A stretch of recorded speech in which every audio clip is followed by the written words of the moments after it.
Archaeological Survey, Captain Morthek, had spent 3 centuries cataloguing the remains of extinct civilizations across the galaxy.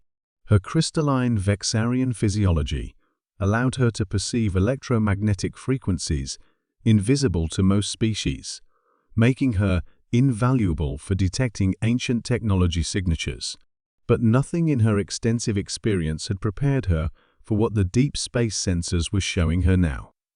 "Run the spectral analysis again," she commanded from the bridge of the research vessel Eternal Curiosity. "Cross-reference with all known archaeological databases." Dr. Quintel, a multi-tentacled Zephyrian xenoarchaeologist, manipulated the quantum scanner array with practiced precision. His bioluminescent patterns flickered with excitement and confusion. "Captain, the energy signature is unmistakable. Hull composition matches exactly with the legendary Human Confederation vessels from the Third Epoch archives." The Third Epoch. Morthek's crystalline form resonated with historical reverence.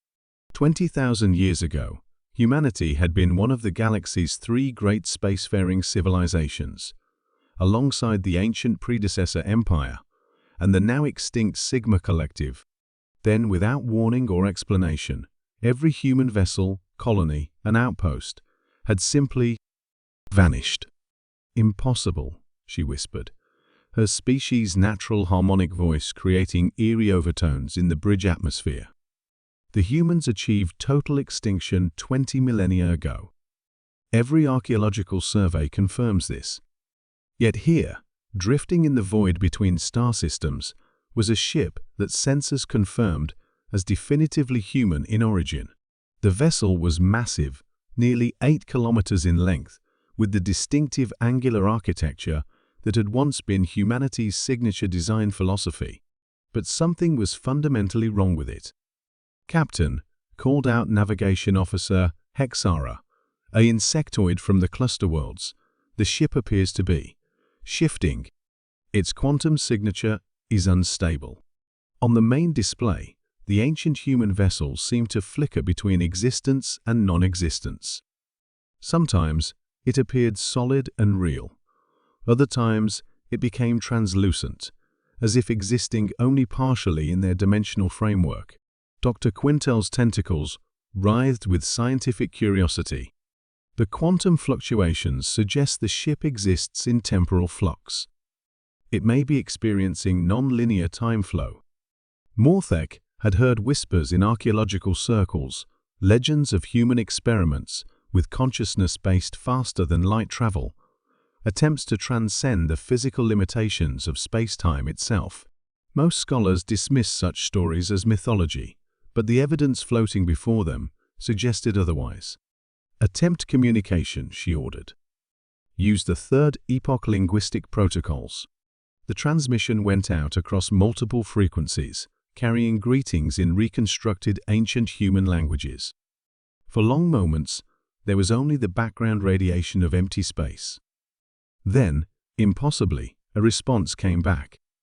The voice that emerged from their speakers was human, recognizably so, despite 20,000 years of silence. But there was something profoundly wrong with it. The words seemed to come from vast temporal distances, carrying echoes of experiences beyond normal comprehension.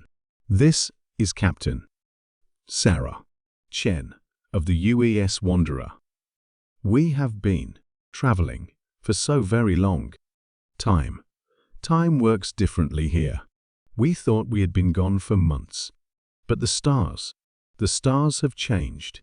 Morthek felt her crystalline structure vibrate with shock. The name Captain Chen appeared in Third Epoch historical records as one of humanity's greatest explorers, leading the final deep space expedition before the species' mysterious disappearance. According to archives, she should have been dead for 20 millennia. "Captain Chen," Morthek transmitted carefully. "This is Archaeological Survey Captain Morthek of the Galactic Archaeological Consortium. What is your current status? What happened to humanity?" The response came after a delay that felt like eternities. We went beyond. beyond the barriers of normal space. We found the deep current, the river that flows beneath reality itself. We thought we could use it to explore the far reaches of the universe, but the transmission fractured, becoming multiple overlapping voices, speaking simultaneously, not just Captain Chen, but hundreds of others, all speaking at once, across temporal dimensions. The deep current changed us. We exist in all moments simultaneously now. We can see the birth of stars and their deaths, the rise and fall of civilizations, the dancing of galaxies across cosmic time.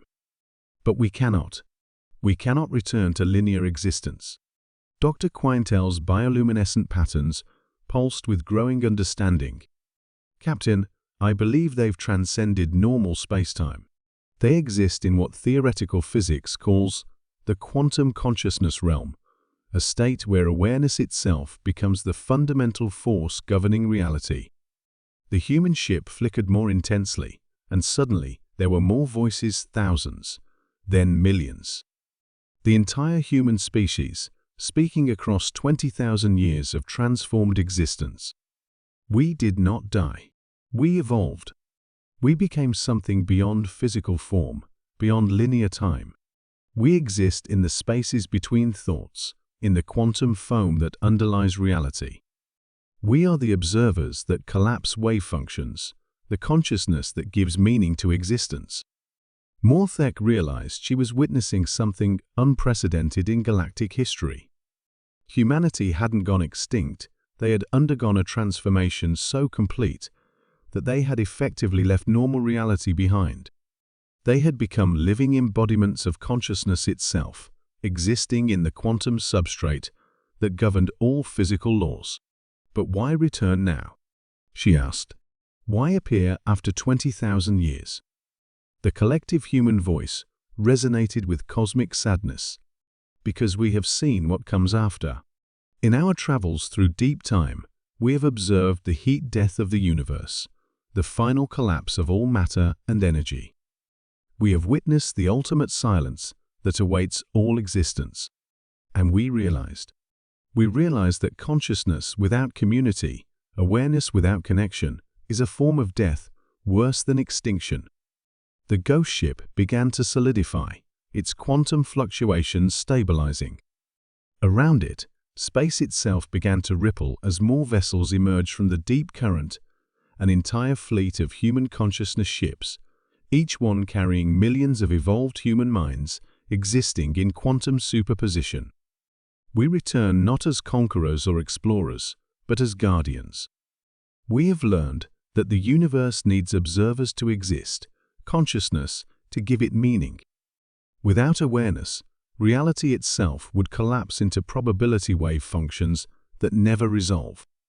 Morthek understood the implications immediately. The evolved humans had become the universe's immune system, consciousness entities, whose very existence prevented reality from dissolving into quantum uncertainty. The other species of the galaxy, are we in danger? She asked. No, the human collective responded, their voices now harmonizing across temporal dimensions. You are precious beyond measure.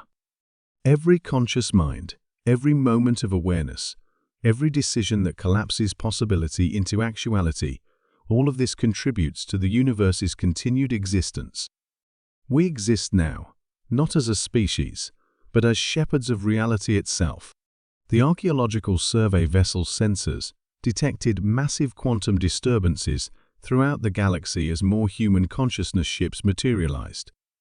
They were taking positions at strategic points throughout space-time, invisible guardians, ensuring that the fundamental laws of physics remain stable. Will we see you again? Morthek asked. We are always here, the collective replied. In every moment of conscious observation, in every decision that shapes reality, in every thought that bridges the gap between possibility and actuality. Humanity's silence has ended not because we have returned, but because you have finally become capable of perceiving us. As the UES Wanderer began to fade back into the quantum dimensions from which it had emerged, Captain Chen's individual voice spoke one final time.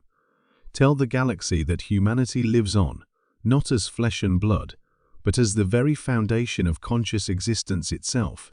We are the ghost in the machine of reality, ensuring that the universe continues to exist through the power of observation and awareness.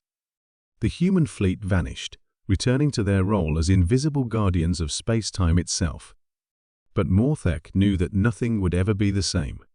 Humanity hadn't died 20,000 years ago. They had been transformed into something far greater.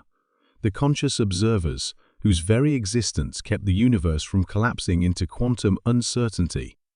In the vast silence of space, she could almost hear them now, millions of evolved human minds, existing in the quantum foam, ensuring that reality itself continued to exist through their eternal vigilance.